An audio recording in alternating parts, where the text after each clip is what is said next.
Panitia Pengawas Pemilihan Umum Panwaslu Kecamatan Kemang, Kabupaten Bogor membuka pendaftaran atau rekrutmen calon panitia pengawas pemungutan suara atau TPS yang nantinya akan disebar ke masing-masing desa.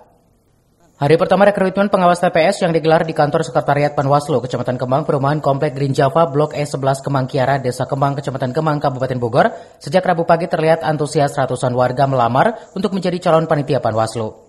Ketua Panwaslu Kecamatan Kemang mengatakan hari pertama rekrutmen calon panitia dari 8 desa satu kelurahan itu rencananya akan dibuka selama 3 hari ke depan. Para pelamar calon Panwaslu saat ini sudah dilakukan dalam tahapan interview atau wawancara.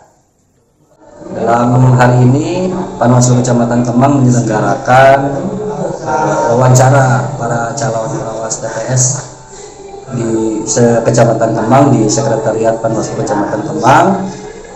Rencana kita akan melakukan wawancara itu selama 3 hari. Dari hari ini, Rabu, Kamis, Jumat kita libur, hari Sabtu baru kita lanjutkan untuk tes wawancara para calon pengawas TPS Kecamatan Kemang.